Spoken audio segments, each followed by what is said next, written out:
Hello foodies, welcome to guys ಕಿಚನ್. ಇವತ್ತು vegetable pancakes ಮಾಡೋದು ಹೇಗಂತ ನೋಡ್ಕೊಳ್ಳೋಣ ಬನ್ನಿ. ತುಂಬ ಟೇಸ್ಟಿಯಾಗುತ್ತೆ. ವೆಜಿಟೇಬಲ್ಸು ಮಕ್ಕಳಿಗೆ ತಿನ್ನಿಸ್ದಾಗುತ್ತೆ. ದೊಡ್ಡವರಿಂದ ಹಿಡಿದು ಚಿಕ್ಕವ್ರವರೆಗೂ ಎಲ್ಲರೂ ಇಷ್ಟಪಟ್ಟು ತಿಂತಾರೆ, ಅಷ್ಟು ಚೆನ್ನಾಗಾಗುತ್ತೆ. ಬನ್ನಿ ಮಾಡೋ ವಿಧಾನ ಹೇಗಂತ ನೋಡ್ಕೊಳ್ಳೋಣ. ಬಿಸಿ ಬಿಸಿ ಇರುವಾಗಲೇ ತಿನ್ನಿ, ಟೇಸ್ಟು ತುಂಬ ಚೆನ್ನಾಗಿರುತ್ತೆ. ಇದನ್ನು ಸರ್ವ್ ಮಾಡೋದಕ್ಕೆ ಕೆಚಪ್ ಜೊತೆ ಸರ್ವ್ ಮಾಡ್ಕೊಳ್ಳಿ, ತುಂಬ ಟೇಸ್ಟಿಯಾಗಿ ಇರುತ್ತೆ. ಬನ್ನಿ ಮಾಡೋ ವಿಧಾನ ಈಗ ನೋಡ್ಕೊಳ್ತಾ ಹೋಗೋಣ. ಅದಕ್ಕಾಗಿ ಒಂದು ಬೌಲ್ ತೊಗೊಂಡಿದ್ದೀನಿ. ಅದಕ್ಕೆ ಆಲೂಗಡ್ಡೆ, ಕ್ಯಾರೆಟು, ಹಾಗೆ ಕ್ಯಾಪ್ಸಿಕಮ್ಮು ಮತ್ತು ಎಲೆಕೋಸು ಇಷ್ಟನ್ನು ಸಹ ಸಣ್ಣ ಸಣ್ಣದಾಗಿ ಹಚ್ಕೊಂಡಿದ್ದೀನಿ. ನಾನಿಲ್ಲಿ ಕ್ಯಾರೆಟು, ಕ್ಯಾಪ್ಸಿಕಮ್ನ ಮತ್ತು ಆಲೂಗಡ್ಡೆನ ಉದ್ದುದ್ದ ಸಣ್ಣ ಸಣ್ಣದಾಗಿ ಹಚ್ಕೊಂಡಿದ್ದೀನಿ. ಎಲ್ಲನೂ ಒಂದೇ ಥರ ಹಚ್ಕೊಳ್ಳಿ, ನೋಡೋದಕ್ಕೆ ಚೆನ್ನಾಗಿರುತ್ತೆ. ನೋಡಿ, ಈಗೆಲ್ಲ ಮಿಕ್ಸ್ ಮಾಡ್ತಾಯಿದ್ದೀನಿ. ನೋಡೋಕ್ಕೆ ಎಷ್ಟು ಕಲರ್ಫುಲ್ಲಾಗಿದೆಯಲ್ಲ. ಈಗ ಇದಕ್ಕೆ 1 ಸ್ಪೂನಷ್ಟು ಜೀರಿಗೆ ಹಾಕ್ಕೊಂಡಿದ್ದೀನಿ. ಹಾಗೆ 1 ಸ್ಪೂನಷ್ಟು ಹಸಿಮೆಣ್ಸಿನ್ಕಾಯಿ ಪೇಸ್ಟು, 1 ಸ್ಪೂನಷ್ಟು ಶುಂಠಿ ಪೇಸ್ಟನ್ನ ಸೇರಿಸ್ಕೊಂಡಿದ್ದೀನಿ.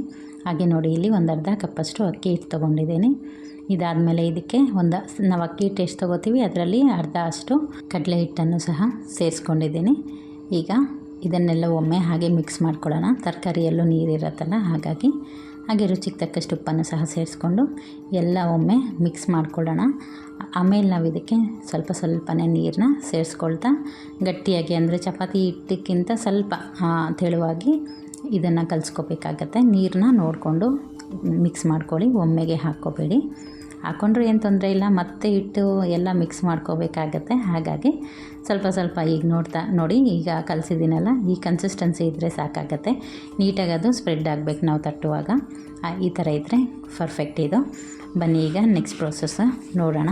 ಹಾಗೆ ಚಾನಲ್ ಯಾರೆಲ್ಲ ಹೊಸ್ದಾಗಿ ನೋಡ್ತಾ ಇದ್ದೀರಾ ಸಬ್ಸ್ಕ್ರೈಬ್ ಮಾಡ್ಕೊಂಡು ನೋಡಿ. ರೆಸಿಪಿ ಇಷ್ಟ ಆಯ್ತಂದರೆ ಲೈಕ್ ಮಾಡೋದನ್ನು ಮರಿಬೇಡಿ. ನೀವು ಕೊಡೋ ಒಂದು ಲೈಕು ನಾವು ನೆಕ್ಸ್ಟ್ ರೆಸಿಪಿ, ಅಂದರೆ ನೆಕ್ಸ್ಟ್ ವೀಡಿಯೋ ಮಾಡೋದಕ್ಕೆ ಒಂದು ಇನ್ಸ್ಪಿರೇಷನ್ ಅಂತ ಹೇಳ್ಬೋದು. ಲೈಕ್ ಕೊಡೋದ್ರಿಂದ ಏನಾಗಲ್ಲ, ಇನ್ನಷ್ಟು ಜನಕ್ಕೆ ಯೂಟ್ಯೂಬ್ ಅನ್ನೋದು ರೆಕಮೆಂಡೇಷನಲ್ಲಿ ಕಳಿಸುತ್ತೆ, ಇನ್ನಷ್ಟು ಜನ ನೋಡ್ಬೋದು. ಹಾಗಾಗಿ ನೋಡಿ, ಈಗ ಸ್ವಲ್ಪ ತೊಗೊಂಡಿದ್ದೀನಿ. ಅದನ್ನು ಈಗ ಎಣ್ಣೆಯಲ್ಲಿ, ಅಂದರೆ ಒಂದು ಪ್ಲಾಸ್ಟಿಕ್ ಕವರು ಅಥವಾ ಒಬ್ಬಟ್ಟು ಶೀಟ್ ಇದ್ದರೆ ಅದ್ರ ಮೇಲೂ ಸಹ ನೀವು ಹಾಕ್ಕೊಬೋದು. ಸಣ್ಣದಾಗಿ ತಟ್ಕೊಂಬಿಟ್ಟು, ಆಲ್ರೆಡಿ ನಾನು ಪ್ಯಾನ್ ಬಿಸಿ ಮಾಡಿ ಇಟ್ಟಿದ್ದೆ.